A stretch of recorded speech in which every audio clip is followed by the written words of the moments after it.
الذین یأکلون الربا لا یقومون الا کما یقوم الذی یتخبطہ الشیطان من المس ذلک بانہم قالوا انما البیع مثل الربا واحل اللہ البیع وحرم الربا فمن جاءہ موعظۃ من ربہ فانتہى فلہ ما سلف وامرہ الی اللہ ومن عاد فاولئک اصحاب النار هم فیہا خالدون صدق اللہ العظیم۔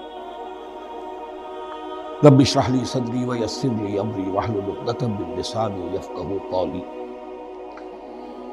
ابھی سورہ مبارکہ کا وہ رکوع ہم پڑھ رہے ہیں کہ جو آج کے حالات میں اہم ترین ہے، اس لیے کہ اس دور میں اللہ کے خلاف بغاوت کی سب سے بڑی شکل تو ہے غیر اللہ کی حاکمیت کا تصور، سب سے بڑا شرک یہ ہے۔ نفسیاتی اعتبار سے سب سے بڑا شرک مادے پر توکل، بتوں سے تجھ کو امید خدا سے نو امیدی، مجھے بتا تو صحیح اور کافی کیا ہے۔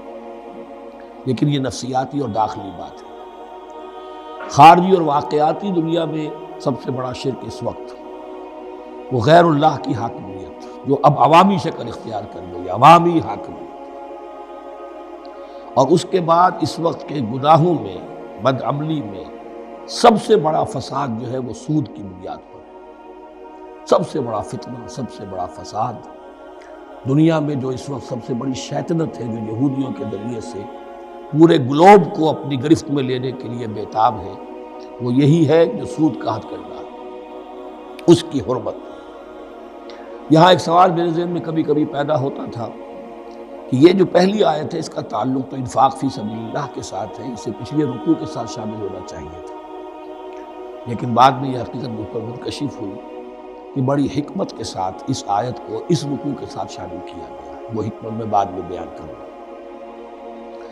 الذین ینفقون اموالہم باللیل والنہار، وہ لوگ کہ جو اپنا مال خرچ کرتے رہتے ہیں رات کو بھی دن میں بھی، سرًا وعلانیۃ، خفیہ طور پر بھی اعلانیہ، صدقات واجبہ اعلانیہ، صدقات نافلہ خفیہ، انفاق فی سبیل اللہ خفیہ۔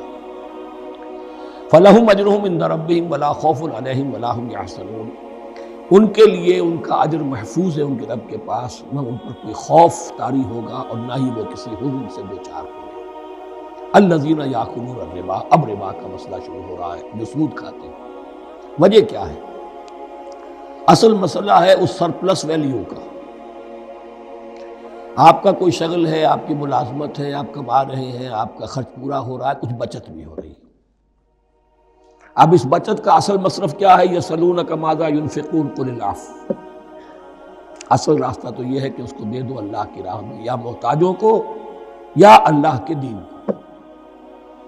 لیکن اب جو سود خورانہ ذہنیت ہے وہ یہ کہ اس بچت کو بھی مزید کمائی کا ذریعہ بنا، یہ سود خورانہ ذہنیت ہے۔